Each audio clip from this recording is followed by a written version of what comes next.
डरिए मत युवराज, ये छोटा सा गांव हमारा नया घर होगा। अब से आप मेरे बेटे हो और मेरे सिवाय आपकी असलियत कोई नहीं जान पाएगा।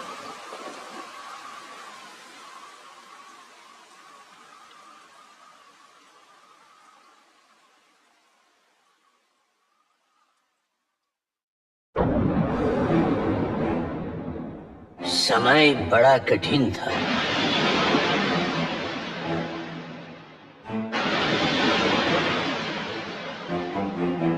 देवताओं ने पृथ्वी को सहारा देना छोड़ दिया था और तीनों वंश, मानव, राक्षस और वानर, अपनी अपनी प्रमुखता साबित करना चाहते थे।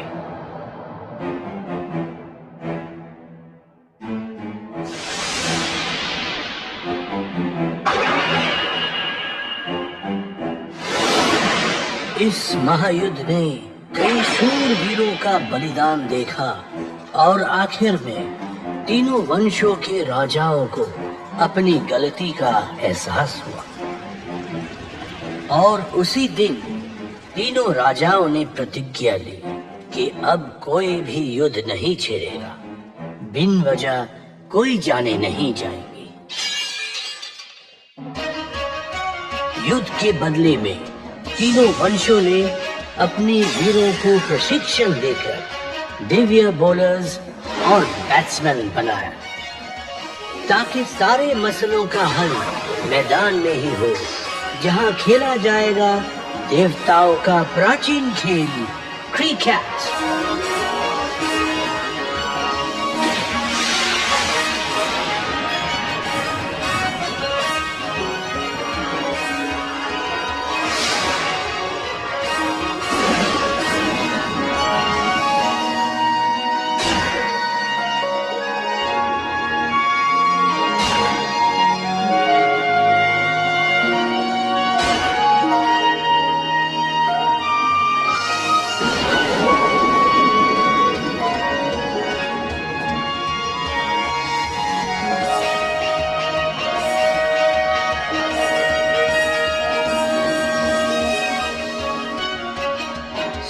साल गुजर चुके हैं और अब मैदान में खिलाड़ियों की एक नई पीढ़ी आ खड़ी है।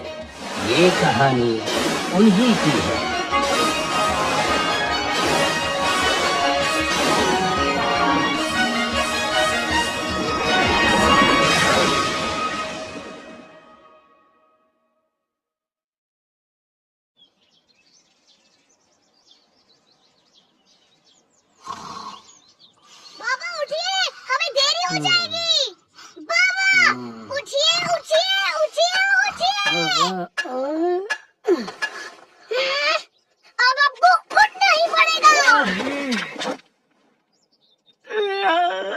तुम तो मुझे सोने भी नहीं देते।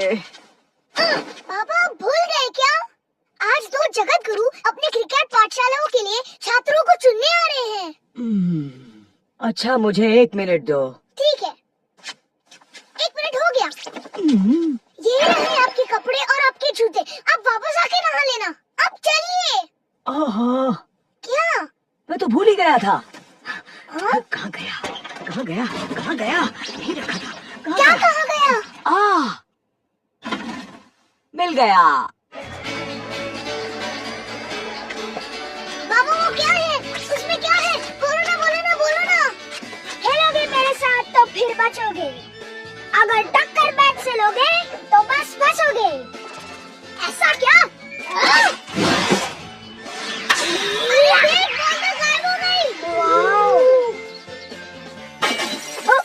फंस गए, मकड़ों की खिड़की तोड़ दी। इससे पहले कि वो हमें पकड़े, चलो भागो, भागो दोस्तों, भागो। रुको, मेरे लिए रुको।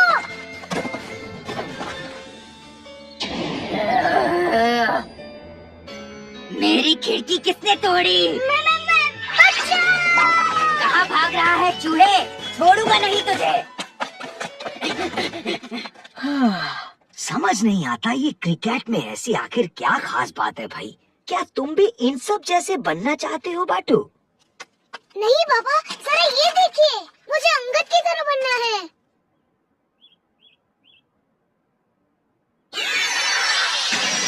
गुरु को G11 क्रिकेट टीम का कैप्टन। वो दुनिया का नंबर 1 खिलाड़ी है। तुम यूं ही खेलते रहे तो इस बूढ़े की मदद कौन करेगा? क्या अब तुम्हें मिस्त्री बनने में कोई दिलचस्पी नहीं? बाबा, मैं क्रिकेट खेलते खेलते आपकी मदद भी करूंगा। मैं ऑलराउंडर हूँ, एक साथ दोनों कर सकता हूँ। ये आजकल के बच्चे भी ना। हाँ। अब चलिए, हमें देर हो अरे रही है।